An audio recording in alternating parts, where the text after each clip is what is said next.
She's my daughter. She's alive because of you." The words tore out of Nicholas Valenti before he could stop them, his voice cracking like ice breaking on a frozen river.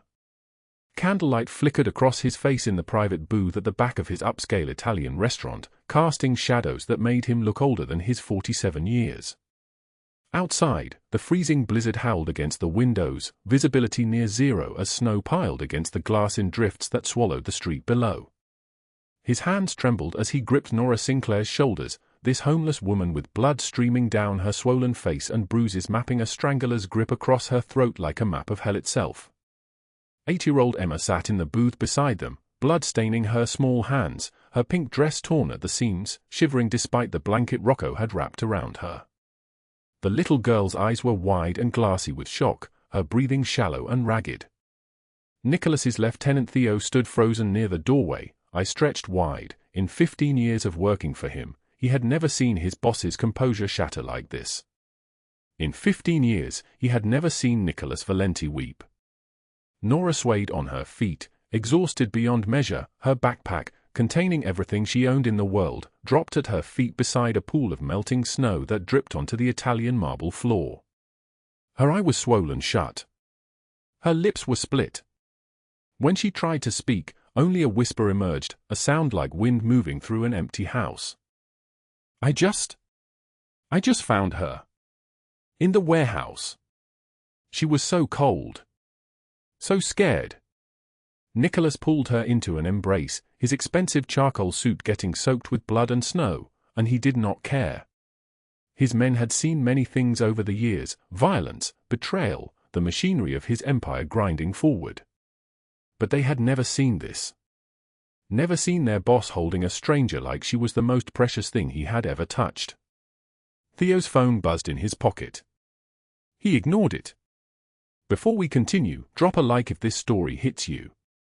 Share it with someone who needs to hear it and subscribe so you don't miss what's coming tomorrow. Because what you're about to witness is a story of loss and redemption, of a man powerful enough to destroy empires and a woman invisible enough to slip through them unnoticed. Now let us rewind to 24 hours earlier, to the moment when Nora Sinclair was still just another ghost in the city, still carrying a debt that would destroy her, still sleeping in a car with $78 in her pocket and no idea that her life was about to collide with the most dangerous man in Los Angeles. The rain came down in sheets that November night, hammering against the roof of the 2004 Honda Civic like drums in a funeral march. Nora sat in the driver's seat with the engine off to conserve gas, her breath fogging the windows as she stared at the letter in her hands. It was wrinkled now from being read 70 times, the words burned into her brain like scars. Final notice, it read. Debt collection. $35,000 owed. 35 days to pay or legal action will commence. The word swam in front of her eyes in the darkness. She was 29 years old and she had $17 in her wallet. Not 17,000. $17. $17.63 to be exact, because she had counted it 3 times to make sure, hoping the third count would somehow reveal she had miscalculated, that maybe there was actually $1,000 hiding in her Honda's cup holders. There was not. The letter was from the hospital system. 2 years ago, she had been admitted for internal bleeding after a violent encounter with someone she had trusted, someone who had made promises and broken every single one. The surgery to repair the damage had cost $47,000. Insurance had covered some of it. She had spent the last 24 months working double shifts as a waitress at Rosario's diner, saving every penny, letting her tips pile up in a jar under her passenger seat. And she had paid down $35,000 of it. $35,000, earned through her own hands, her own exhaustion, her own sacrifice. $13,000 remained. And now they wanted the whole thing. Now. She folded the letter and placed it on the passenger seat beside her phone, which had no battery and hadn't for 3 days. The phone charger had broken last month and she couldn't afford a replacement, so now she was unreachable, which was fine because the only people who would call were bill collectors anyway. The rain drummed on. Her fingers were numb from the cold. She was wearing 2 sweaters, both from Goodwill, both the color of old concrete. Her hair was pulled back in a braid that hadn't been washed in 5 days. She worked at a diner that served food to people with money, people who looked through her like she was furniture, and she went home to a car with windows that fogged when she breathed. This was her life. This was all she had.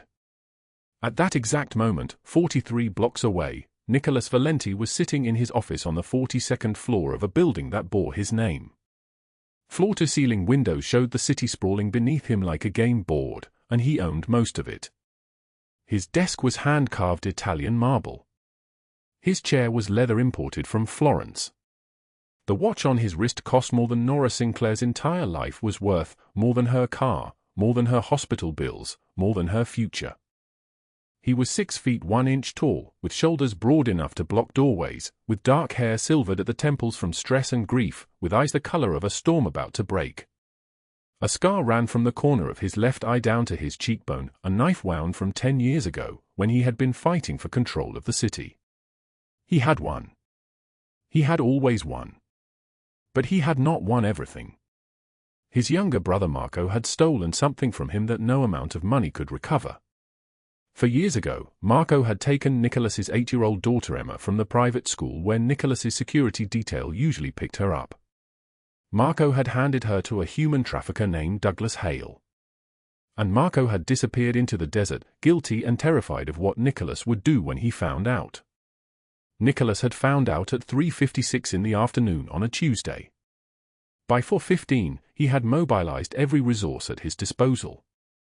By evening, he had contacts from Los Angeles to San Francisco searching.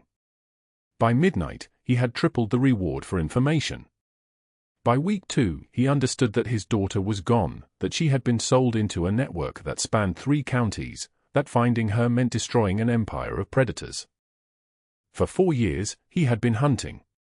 For 4 years, he had been destroying. Warehouse by warehouse. File by file. Contact by contact. His entire business had transformed from one of dominance to one of obsession. His lieutenants knew not to ask him about his day. They knew to bring him information, leads, anything that might crack the network open. They knew that their boss was no longer a man who wanted power. He was a man possessed by a single need. Rocco knocked on the office door. The sound cut through Nicholas's thoughts like a blade. "We have something," Rocco said. He was in his mid-50s, with grey threading through his hair and a scar on his neck from a shooting that had nearly killed him. He served Nicholas with a loyalty that asked no questions. One of our sources at the police precinct found a name. Douglas Hale. He's operating out of a warehouse network in the warehouse district. East Side. He's moving product tomorrow night. Nicholas looked away from the window. His eyes were flat now, dangerous, the color draining from them like water from a broken cup. Product, he repeated. Children, Rocco said quietly. At least 6 of them. Maybe more. Nicholas stood. He moved to the window and placed his palm against the glass. The city sprawled beneath him, all those millions of people living their lives, unaware of the predators moving through their streets like sharks through shallow water. "Assemble the team," he said. His voice was quiet. It was the quietness that made men afraid. "Tomorrow night, we move." Meanwhile, in her car, Nora Sinclair was counting her coins. She had emptied her pockets and arranged the change on the steering wheel. $78.63. Her shift at the diner had ended at midnight. Her next shift began at 6 in the morning. She had 6 hours to exist in this car, to breathe fog onto the windows, to watch the rain and try not to think about the number 35,000. She thought about Emma instead. Emma was the 8-year-old girl at the shelter where Nora volunteered on her days off. She was small for her age, with dark curly hair and a gap where her 2 front teeth should be. She had arrived at the shelter 6 months ago with no name, no family, no memory of where she came from. The shelter's social workers believed she had been kidnapped, held somewhere dark and horrible, and then abandoned. Emma had been found wandering near the docks in a nightgown, barefoot, covered in bruises that were already fading. The volunteers had named her Emma because she had no other name. Nora had taken her under her wing because Emma reminded her of herself, small, scared, invisible to the world. Last week, Emma had drawn her a picture. It was childish, crude, a series of colors for sad days. Emma had pointed to each one and explained. Blue for when you feel like the sky fell on you. Gray for when you feel like the whole world is empty. Purple for when you want to disappear. Nora had taken that picture and placed it in her backpack. She carried it everywhere. Sometimes, during her shift at the diner, when a customer was rude or the bill collector called, Nora would take it out and look at those colors and remember that she was not the only person carrying pain. The rain drummed on her car roof and Nora pulled the blanket she kept in the backseat around her shoulders. She thought about Emma safe at the shelter, warm, cared for, fed. She thought about how Emma had finally started to smile. Outside, the rain began to slow. By dawn, it would stop. And in 6 hours, everything would change, though neither of them knew it yet, not Nora sleeping in her car with $78, not Nicholas planning a raid in his office high above the city, not Emma safe but still terrified in her narrow shelter bed, waiting for the day someone would finally find her and bring her home. The November wind cut through the empty parking lot behind Vasquez's diner like a blade wrapped in ice. Nora Sinclair sat in the driver's seat of her 2009 Honda Civic with the engine off, watching her breath fog the windshield. 3:52 in the morning. The sky was still black, that deep black that comes before dawn when the world belongs only to people with nowhere else to go. She counted the money in her wallet with the same ritual she performed every morning. 3 20s. 1 10. 1 5. 2 1s. $78. That was everything. Not everything she owned, that part took up maybe 6 square feet in her back seat. A rolled sleeping bag. A backpack containing 2 changes of clothes, a toiletry bag, and a photograph she had not looked at in 6 months. The backpack also held something else. A final notice letter. Red stamp. Bold letters. Final notice. It was a debt from the apartment she had lost 2 years ago, a place on Figueroa Street that had cost her $800 a month until she could not afford it anymore. The debt had grown to $3,500 with interest and late fees. She did not know who owned the debt now. Collection agencies had passed it back and forth like a game of hot potato, each one meaner than the last, each one threatening things she did not fully understand. Nora twisted the key. The engine sputtered, coughed, caught. She drove 6 blocks to the gas station on 5th and Vermont, the same one she visited every morning. The attendant was a woman named Rita with kind eyes and terrible teeth. Rita never asked questions. Nora parked in the far corner, grabbed her bag of toiletries, and went to the bathroom. The tile was cold. The mirror was cracked in 3 places. She looked like 3 different broken versions of herself. 28 years old but looking like 40.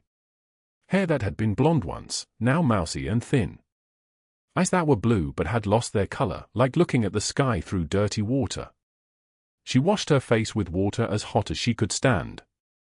Scrubbed her hands and neck. Changed her shirt.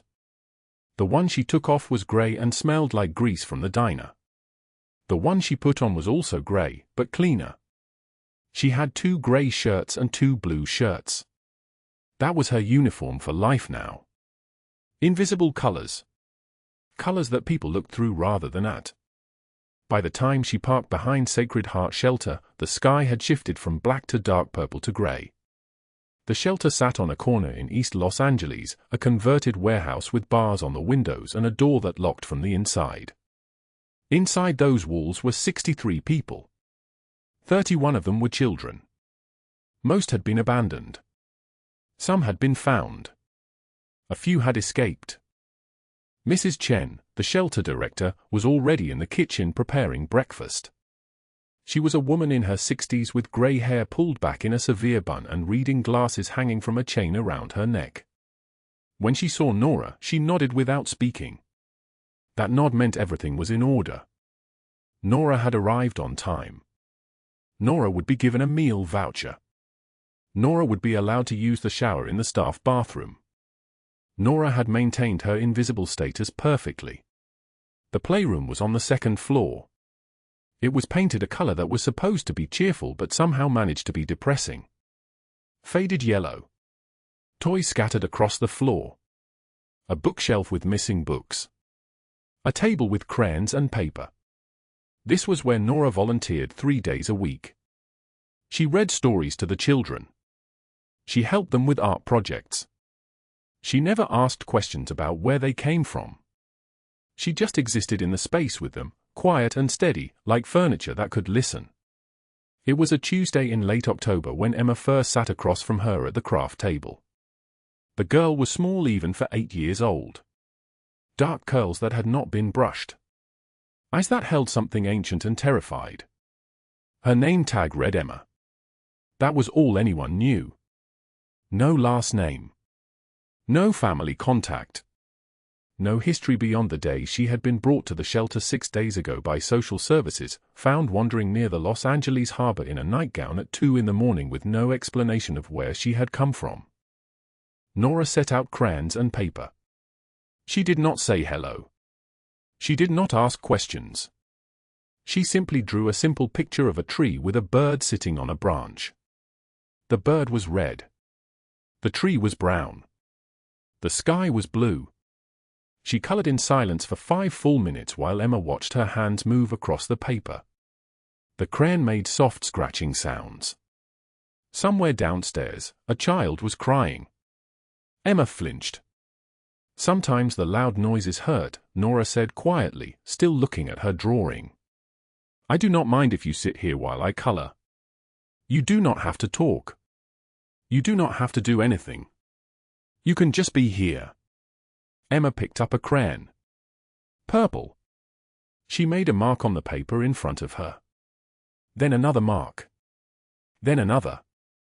For 20 minutes, she created purple lines that went in no particular direction, shapes with no names, a language of emotion that did not need translation. Every Tuesday and Thursday and Saturday, Emma was waiting at the craft table. Every time, Nora brought paper and crayons. Every time, they sat in silence. Words came slowly. First a whisper. What is your name? Emma asked on the 4th visit. Nora, she answered. Emma nodded. That seemed to be enough. Then one afternoon, Emma said something that changed everything. They were sitting together as always, and Emma was drawing in shades of blue, when she whispered without looking up from her paper, I had a daddy once. He had a restaurant with candles. Nora stopped moving her crayon. She set it down carefully. That sounds nice, she said. The candles were yellow. Like the sun. But inside. Daddy said you could have the sun inside a restaurant if you wanted to. He said that was the secret. Emma's hand trembled as she spoke. She drew harder, pressing the blue crayon against the paper with force that made Nora worry it would tear. The candles smell like flowers. I remember. I remember the smell. You have a very good memory, Nora said. I had a memory. Now I do not know if it is real.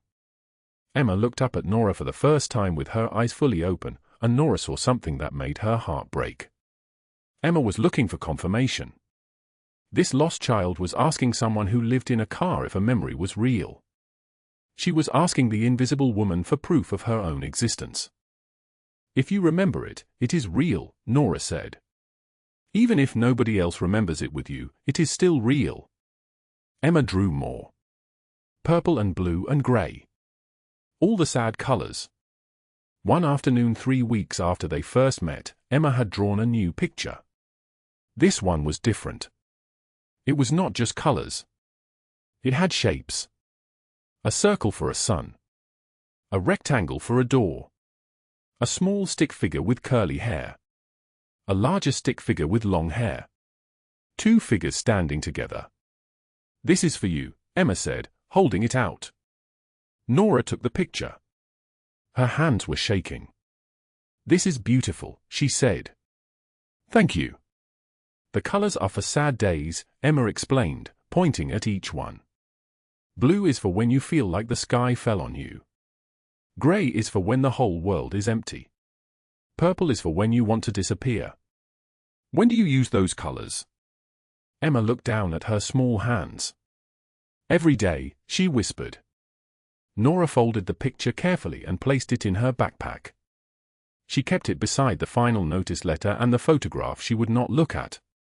For the next 2 weeks, every time she felt the collection agencies closing in, every time a new debt letter arrived, every time she counted her $78 and realized she could not afford even the cheapest motel room, she would take out Emma's drawing and look at those colors. And somehow, looking at those colors, she felt less alone. Because Emma understood. Emma knew what it felt like to have nothing. Emma knew what it felt like to be invisible.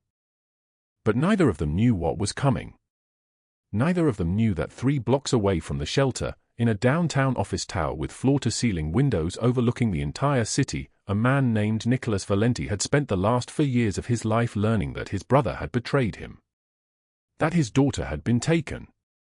That she had been sold. Neither of them knew that every search warrant, every raid, every destroyed trafficking ring had brought him closer to the one warehouse, the one man, the one final answer about where his Emma had gone and whether she was still alive. The rain started at sunset that day. First as a drizzle, then as a steady downpour, drumming against the diner's roof as Nora worked the night shift, pouring coffee into cups held by people who did not see her, clearing plates of food she could not afford to eat, collecting tips that never came. By midnight, the rain was falling like a punishment. And in that rain, in that dark November night, something was about to happen that would change the trajectory of both their invisible lives forever. The restaurant door swung open, and the cold hit like a blade wrapped in ice. Nora stumbled inside, Emma's small hand locked in hers, both of them bleeding, both of them terrified. The warmth hit her face like a prayer answered too late. Her eye was swollen shut. Her throat burned where Douglas Hale's hands had crushed her windpipe. Blood dripped from a gash across her forehead, leaving small red dots on the marble floor of the most beautiful place she had ever seen. The man who opened the door was massive, shoulders broad enough to block the entire frame, his black suit tailored to accommodate muscle that suggested violence as a second language. Rocco. Security. His hand moved toward his jacket instinctively, then stopped. He took one look at the bleeding woman and the child clinging to her, and his face shifted from suspicion to something else entirely. Please, Nora gasped, each word agony through her bruised throat. She says her father owns this restaurant. Please. We need help. Rocco's radio crackled before she finished speaking. His fingers flew across it, his voice steady but urgent. Boss. Now. Front door. It's, Christ, I think it's Emma. The restaurant fell silent. The kind of silence that swallows sound itself. The clink of wine glasses stopped mid-air. Conversations died. Forks paused above plates. 30 seconds later, he appeared. Nicholas Valenti walked from the back of the restaurant like a man accustomed to the world reorganizing itself around his presence. He was tall, 6'1" at least, built broad through the shoulders and chest like someone who had been forged in violence and refined in luxury.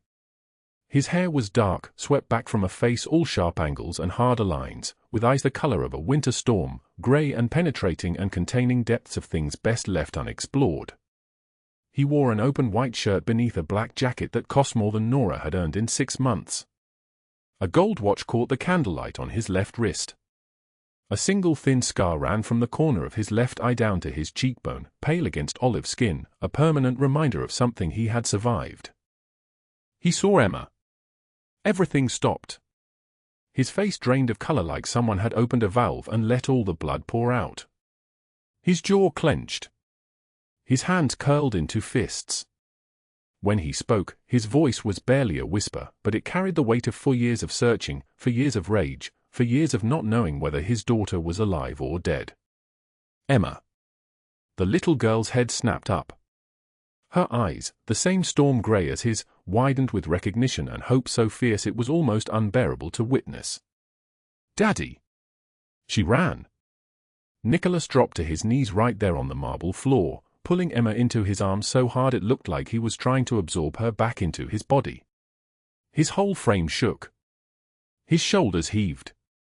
He buried his face in her hair and sobbed, not quietly, not with any attempt at composure, but openly, with the kind of desperate, broken sound a man makes when the thing he thought was lost forever suddenly materializes in his arms. Nora watched Theo's mouth fall open. Rocco turned away, his eyes glistening. In 15 years, maybe longer, none of them had ever seen Nicholas Valenti cry. He held Emma for a full minute, checking her small body for injuries with hands that trembled, kissing her forehead, her hair, her cheeks, whispering over and over, "You're here. You're real. You're alive. You're alive." Then his eyes found Nora. They were different now. The storm had transformed into something darker. Something that recognized what she had done. What she had risked. What she had sacrificed. "Who are you?" His voice was different too. Controlled. Lethal. Nora's legs gave out. Not from fear, though fear was certainly present, a sharp metallic taste on her tongue. She collapsed from the adrenaline finally abandoning her body, from the realization that she had actually made it, that Emma was safe, that she had done the impossible thing. Rocco caught her before she hit the floor, his massive hand gripping her elbow with surprising gentleness. Nicholas rose to his feet, Emma still clinging to him, her legs wrapped around his waist, her small fists gripping his jacket like she was afraid he might vanish if she loosened her hold even slightly. "Clear the restaurant," Nicholas said quietly. Not a shout. Not a threat. Just a statement. "Lock the doors. Get Dr. Marino here now. Move." His men moved. The diners gathered their coats and filed out wordlessly, none of them needing to be told twice. Some of them recognized the look on their boss's face. It was the look that preceded consequences. The look that meant someone somewhere was going to pay an enormous price. Nicholas carried Emma to the back of the restaurant, to his private booth, a corner table with high backs and burgundy leather, lit by a single candle in a crystal holder. The kind of booth where important conversations happened. Where men made deals that cost fortunes. Where secrets were kept. He set Emma down gently, never letting go of her hand, and gestured for Rocco to bring Nora. She stumbled into the booth across from him, Rocco hovering nearby like a mountain waiting to be useful. The candlelight cast shadows across Nicholas's face, making him look like something carved from marble. Something dangerous and controlled and terrifying. "Tell me everything," he said quietly. Nora did. She told him about the shelter. About Emma's drawings of colors, yellows and blues and pinks for the days she felt brave. She described the cleaning job, the cash under the table, the warehouse with its vast empty spaces and the cold man named Douglas Hale who had hired her without asking questions. "He said I should only clean the second floor," Nora whispered. Her voice sounded like something broken. Like a window with a crack running through it. "He said never the basement. Never the third floor." "But you went to the third floor," Nicholas said. "Not a question. I found a manifest on a desk. Names. Ages. Transfer locations. Holding schedules." She closed her eyes. "I found Emma's name. Emma Valenti, age 8, holding location C7, transfer scheduled 72 hours. Emma whimpered and pressed closer to her father. Nicholas's face went absolutely still. The kind of still that precedes violence. "There was a photograph," Nora continued, her words tumbling now, desperate to explain, to justify, to make him understand. "It was her. I knew it was her from the shelter. From her drawings. And I knew what it meant. 72 hours. They were going to move her. They were going to." "You went upstairs," Nicholas said. "I had to. I didn't think. Nora's voice cracked. She was locked in a room. The door frame was loose. I broke it. She was so frightened. Her clothes were too small. She was crying without making any sound, you know? Silent crying. Like she had learned that screaming didn't help. Nicholas's grip on Emma's hand tightened so much that the little girl gasped slightly. He forced himself to relax, forced himself to breathe, forced himself to remain present in his body and not retreat into the rage that wanted to consume him entirely. What happened when you found her? We ran. He was there, Hale, with a woman. Blonde. Expensive clothes. She didn't do anything, just watched like she was observing an animal escape from a cage. But Hale, Nora's hand went to her throat. The bruising was visible now, finger marks dark against her skin, the shape of hands written in purple and black. He grabbed me. He was so strong. He slammed my head against the wall and I saw stars, literal stars in my vision, and I thought I was going to lose her. I thought he was going to take her back. But I bit him. I bit his arm and ran. Through the warehouse. Nicholas leaned forward slightly. Through the warehouse, through a fire exit, into the blizzard. The snow was so thick I couldn't see more than a few feet in front of me. Emma was stumbling. She could barely keep up. Her hand was bleeding and I kept thinking that blood would freeze if we didn't move fast enough, that hypothermia would kill us if we stopped running, and then Emma said, Nora looked at the little girl, who was watching her with an intensity far too old for her 8-year-old eyes. She said she remembered this restaurant. Her daddy's restaurant. She pointed through the snow. Nicholas closed his eyes for a moment. Just one moment. When he opened them again, something in his expression had shifted. The rage was still there, a living thing beneath his skin, but it had been caged. For now. Theo appeared in the entrance to the booth, his presence a question without words. The address, Nicholas said quietly. 5847 Industrial Boulevard. Warehouse Complex, 3rd floor. Douglas Hale. Rachel Dawson. Name everyone you can find connected to this operation. Find them all. Boss. Not yet, Nicholas interrupted.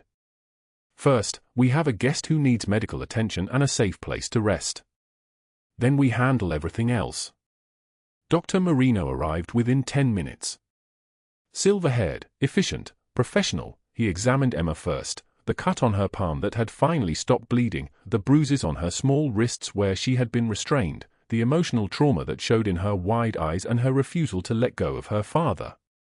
3 stitches for the cut. Clean and small. The kind of wound that would heal.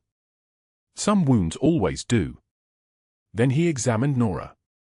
A concussion. Bruised trachea. The swelling in her left eye would take a week to reduce. Multiple lacerations on her face and hands. No broken bones. The miracle was that Hale hadn't tried harder to kill her. When the doctor finished, Nicholas paid him in cash, crisp $100 bills that he pulled from a money clip, and walked him out personally. Not a word to anyone, Tony. I need your discretion more than I need your medical expertise right now. You have it, the doctor said without hesitation. When Nicholas returned to the booth, he pulled a piece of paper from his jacket pocket. It was creased and worn, like he had looked at it 1,000 times. A debt collector's letter, stamped in red across the top, final notice. The amount was highlighted, $35,000 in 2 weeks. He set it aside on the table, looked at it for a moment, then slid it across to where Nora sat trembling. That was my search, he said quietly. Every private investigator, every bribe, every lead. $35,000 to find one little girl. You did it for free. You did it with nothing. You did it knowing you would probably die in that warehouse. Nora stared at the letter. $35,000. The number meant nothing to her. It might as well have been $1 million. It might as well have been asking her to move mountains with her bare hands. You brought my daughter back to me, Nicholas continued, his voice like venom and prayer mixed together. For years I searched. For years I destroyed anyone who might have information. My own brother took her from me, and Marco Valenti, my blood, sold her to traffickers because I refused to let our family business touch human cargo. I had to kill him myself. I had to choose between mercy and my daughter's life. His hands clenched. unclenched. The scar on his cheek seemed darker in the candlelight. "And you," he said, looking directly at her, "a woman with nothing. No home. No resources. No protection. You walked into hell and brought her out." Nora shook her head. Her voice came out barely a whisper, still raw from Hale's hands. "I just did what anyone." "No." Nicholas's voice was firm. "A command. A correction. Not anyone. You. Only you would have done this." The blizzard continued outside, snow accumulating on the frosted windows, the wind howling through the streets of Los Angeles like something alive and hungry. Inside the restaurant, in the candlelit booth, 3 people sat in a silence that felt like the eye of a storm. Rocco appeared with Nora's backpack, everything she owned in the world, retrieved from her abandoned car on the street corner where it had broken down. He set it gently beside her. Theo brought blankets. Theo brought food. Theo brought clothes for Emma that actually fit. Nicholas never took his eyes off Nora. "Why would you help me?" she asked finally, the question emerging like something she had been carrying for so long it had become part of her skeleton. "Why would you care what happens to someone like me? I'm nobody. I have $78 to my name. I live in my car. I clean warehouses for $200 a night cash. I'm nobody." Nicholas leaned forward. In 15 years, his men had never seen him do this, move across a table toward a stranger with his whole attention focused like a weapon aimed at a single target. His storm-gray eyes held hers, and in them Nora saw something that made her breath catch. "Because the people who did this believed you were nobody," he said, his voice low and final as a funeral bell. "And that belief needs to be corrected. You're the woman who saved my daughter's life. That makes you everything to me. Everything." But what Nora did not know, what Nicholas had already begun to understand even as he spoke those words, was that Douglas Hale had made a phone call from his car as she escaped through the fire exit. That Rachel Dawson was already assembling resources to silence the woman who had seen too much, the woman who could testify, the woman who represented an existential threat to the trafficking network they had spent years building. Somewhere across the city, in a penthouse office with floor-to-ceiling windows overlooking Los Angeles, wheels were already in motion. Calls were being made. Contracts were being activated. The blizzard raged on outside the restaurant. Inside, Nicholas held his daughter and watched the exhausted woman across from him try to understand how a life could change so completely in a single night. How rescue could arrive wearing a black suit and storm-gray eyes. How sometimes the person who saves you becomes the person who changes everything. The first rays of sunlight broke through the dissipating blizzard like a knife through gauze. Nora woke in a bed that was not hers, in a room she had never seen before, with sheets so soft they felt like a betrayal of everything she had endured. Her hands moved across the fabric like she was touching something alive. 2 years. 2 years of sleeping in her car with the windows fogged, the seat reclined to a 45-degree angle, her body curled into itself like a question mark. 2 years of gas station bathrooms and sink showers and clothes washed in motel laundries at 3 in the morning. 2 years, and now this. White walls. Pale gold light from a window overlooking the city. The sound of traffic moving below like blood through veins. She sat up. Her eye had swollen shut the night before, but this morning it was merely puffy, ringed in purple and yellow bruises that mapped the exact shape of Douglas Hale's hands around her face. The strangler's grip. The predator's mark. She touched her throat and felt the raised welts beneath her fingers. She had lived. Down the hallway, Emma slept in another room. A private nurse sat in a chair outside the door, a woman with kind eyes who had cleaned Emma's wounds and wrapped her ribs and whispered reassurances that the monsters were gone. Emma had not believed her? Emma had asked if Mr. Hale could find them even here. The nurse had said no. The nurse had said Nicholas Valenti was the kind of man that monsters feared. Nora descended the restaurant stairs slowly, her hand on the railing. The restaurant was closed, the chairs upended on tables, the kitchen dark. But in the back office, Nicholas was on the phone. She could hear his voice through the door, low and steady, speaking to someone with the authority of a man accustomed to being obeyed. She heard the words warehouse, manifest, federal agents, Rachel Dawson. She heard him say, everything. Give them everything. When he emerged, he was still in yesterday's suit, the black fabric wrinkled, his tie removed, his shirt open at the collar. His storm grey eyes found hers immediately. In 15 years, Marco and Enzo had watched him move through the world with the controlled intensity of a weapon that had learned not to fire unless absolutely necessary. But now, watching him cross the empty restaurant toward this woman with the swollen face and the borrowed clothes, they understood that something had fundamentally shifted. "You should be resting," he said. "I couldn't sleep anymore," Nora replied, her voice barely audible, like wind through a narrow space. He pulled a chair out for her. She sat. In the silence that followed, the restaurant seemed to hold its breath, the hum of the refrigerators, the distant sound of the city waking, the soft pad of his footsteps as he moved toward the kitchen and returned with coffee that smelled like it cost more than her weekly grocery budget. "The FBI has the warehouse," he said. He set the cup in front of her.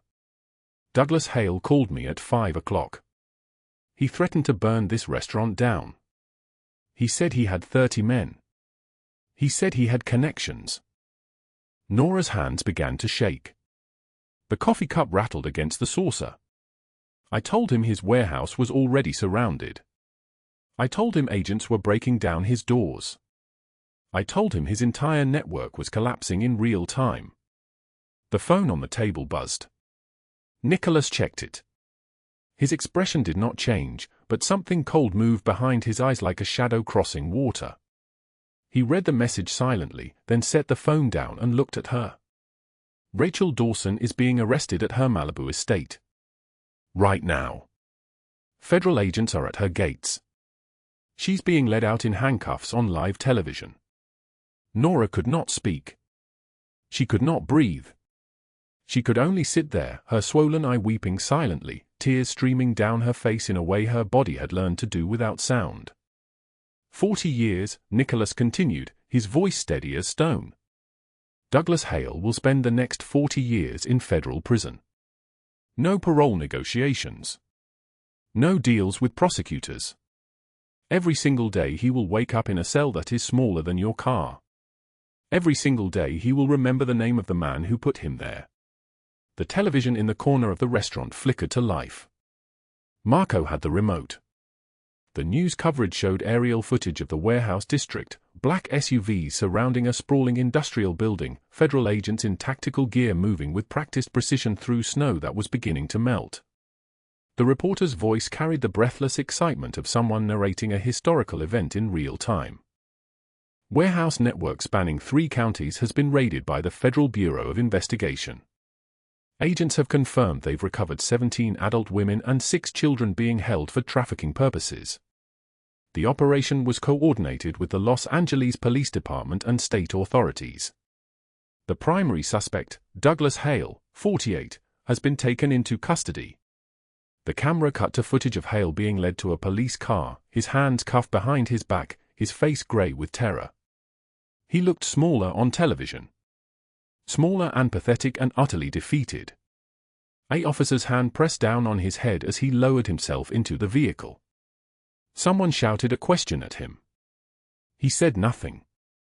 He just stared at the ground like he was trying to disappear into it. Rachel Dawson, the reporter continued, a prominent philanthropist and real estate investor, was arrested this morning at her residence in Malibu on federal charges of human trafficking, money laundering, and conspiracy. Her assets have been frozen. Her foundation board has announced she's been terminated, effective immediately. The television showed a different scene, a mansion with floor-to-ceiling windows overlooking the Pacific, federal agents leading a woman out in a silk robe, her face covered by the paparazzi cameras that had arrived within minutes. Rachel Dawson had built her reputation on being untouchable, on moving through Los Angeles society with the ease of someone born to power and wealth. On the television screen, she looked like she was moving through a nightmare from which there was no waking. Theo turned to look at Nicholas. In 20 years, he had worked for him.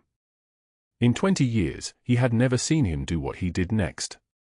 Nicholas reached across the table, took Nora's trembling hand, and held it. His hand was warm and steady, and it anchored her to the moment like she might otherwise float away. "You're safe," he said. "Both of you." The coffee had gone cold. Outside, the snow was melting, the city emerging from white into grey into the thousand shades of morning. Sirens wailed in the distance, but they were moving away, carrying predators to cages where they belonged. Emma appeared in the doorway, still in the clothes they had given her, her small frame dwarfed by fabric designed for a girl several years older. She looked from Nicholas to Nora to the television and back again. Her eyes were hollow in a way that made all the adults in the room understand what she had seen, what she had endured, what it meant that she had survived. "Is he gone?" Emma asked. Nicholas knelt down so he was at her eye level. Not because he was the kind of man who knelt easily, he was not. But because Emma Valenti, age 8, deserved a man who would lower himself to meet her where she was. "Yes," he said.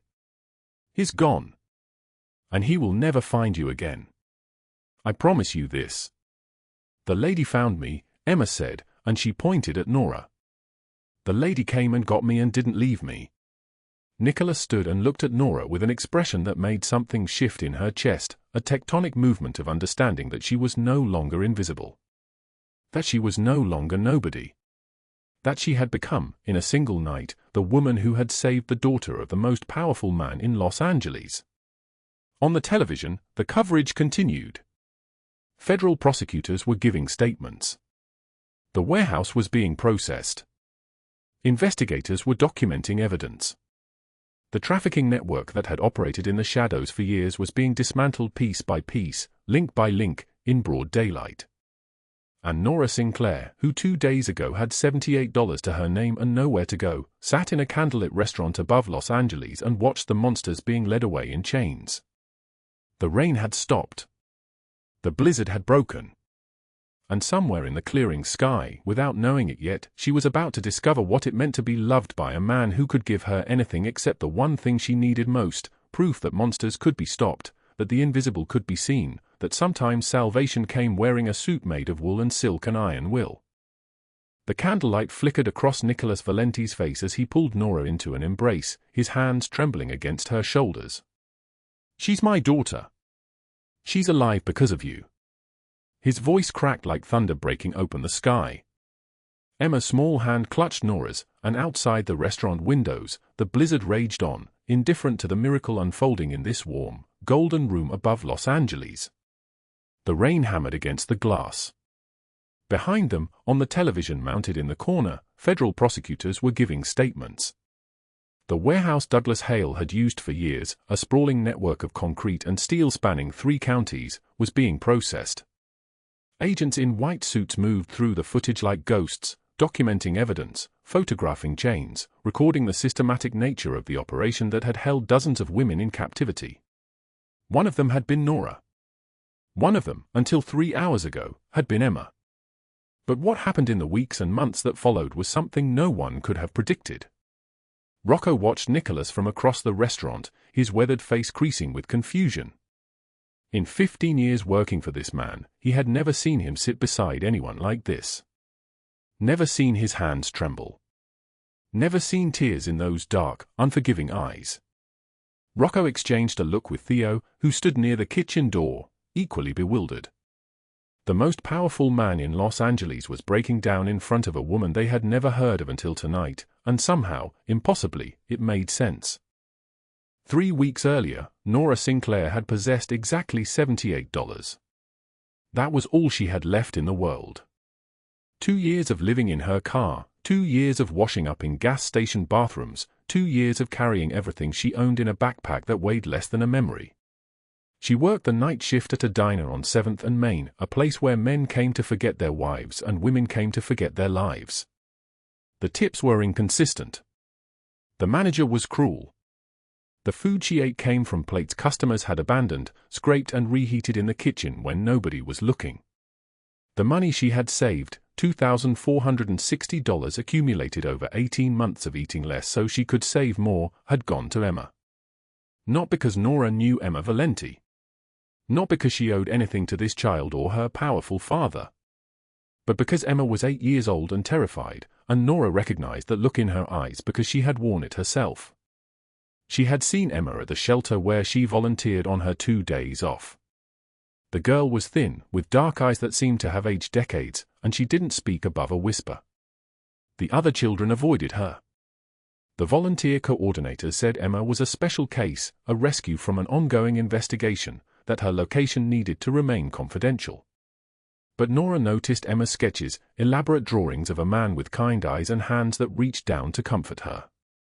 She noticed Emma's whispered words about a restaurant with golden light, a place that smelled like rosemary and possibility, a home she couldn't quite remember.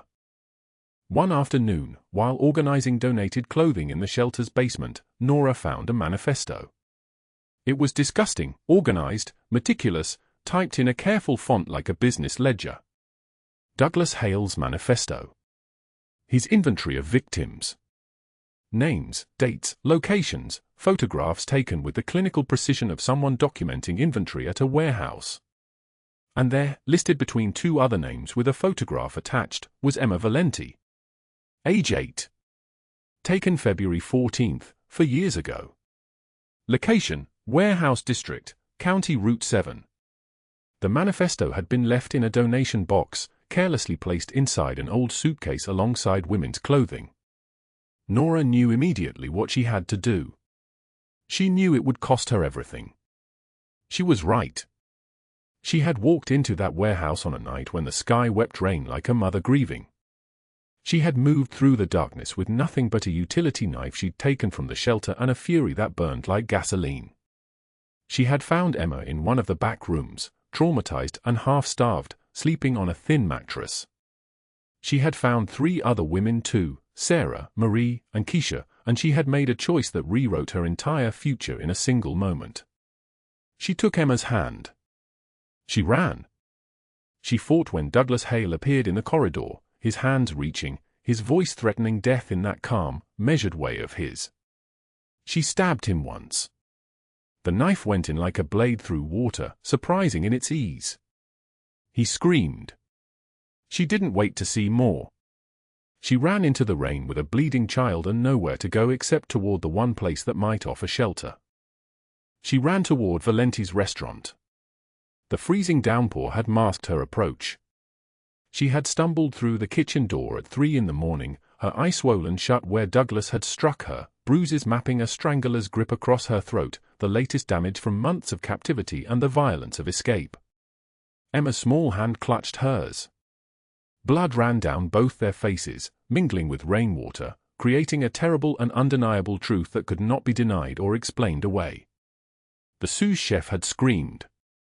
The manager had called 911. And then Nicholas Valenti had appeared from his office, a man of 47 years with silver threading through his dark hair, a scar running from his eye to his cheekbone, and an expression that transformed entirely when he saw the child. "My God," he had whispered. "Emma." Now, sitting in the candlelit booth with his daughter safe in his arms and Nora beside them, Nicholas made a decision that would reshape everything. He didn't speak.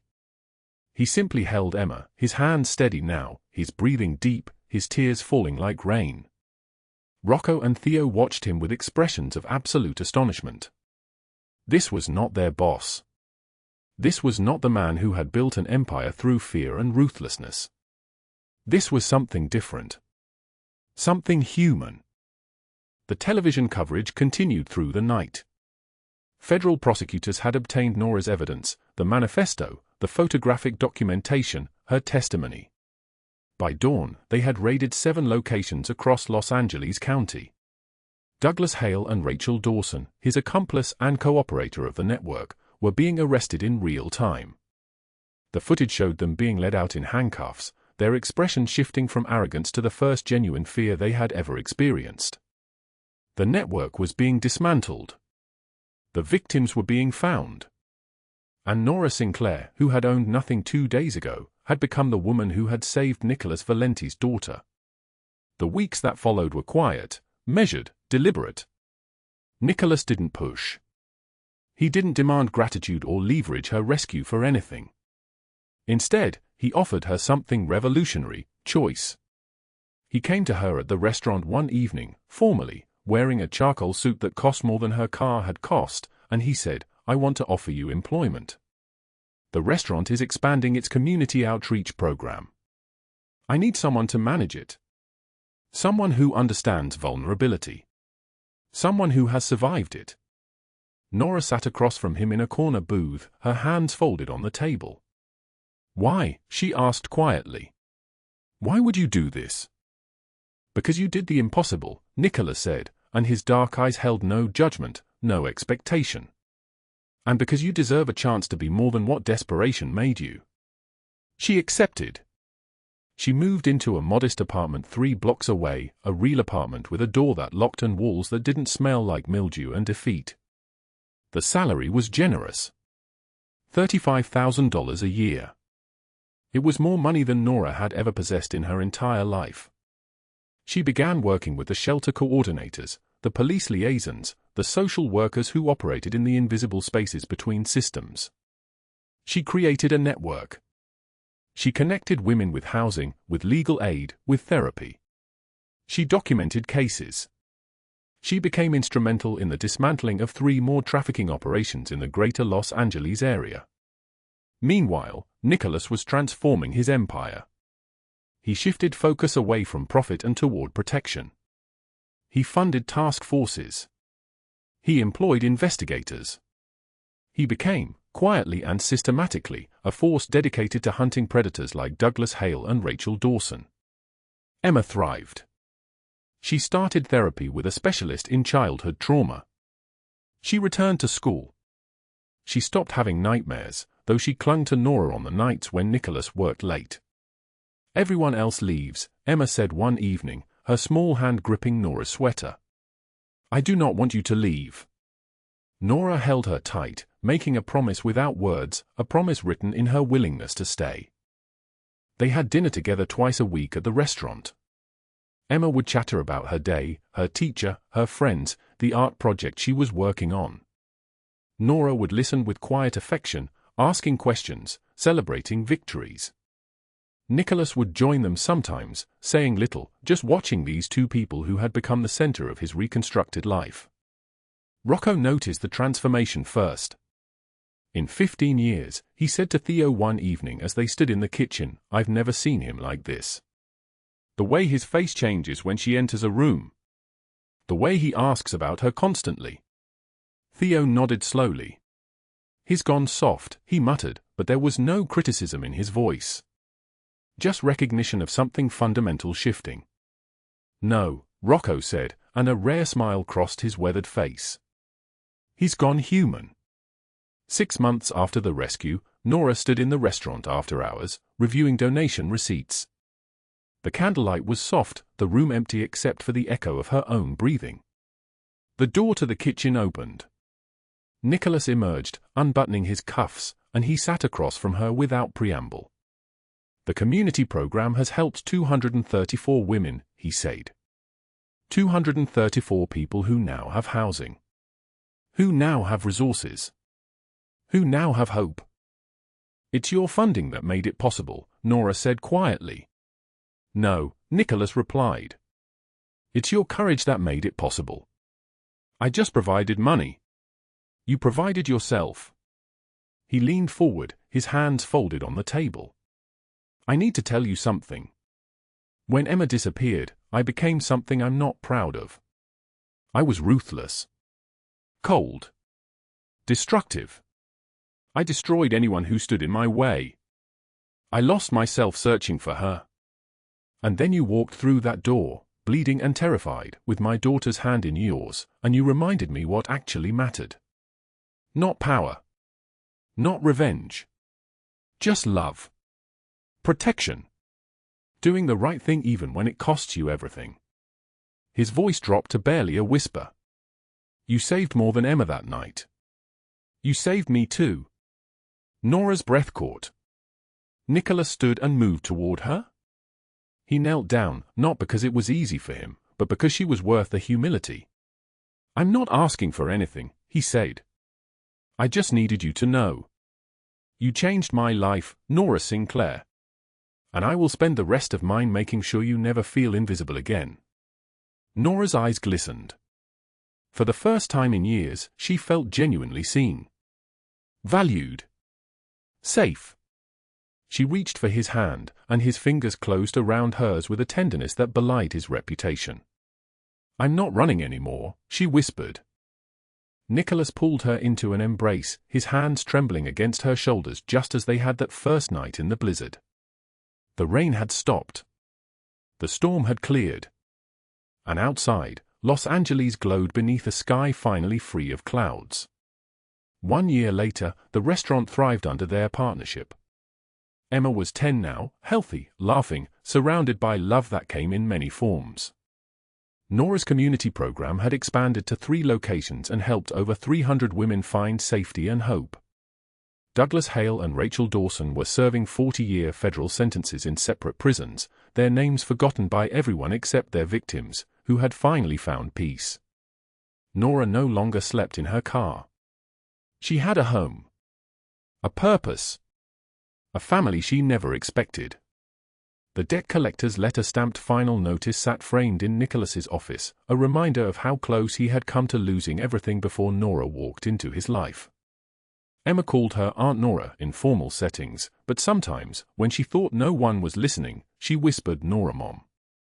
They stood together in the candlelit restaurant after closing, Nicholas's arm around Nora's shoulders, her head resting against his chest.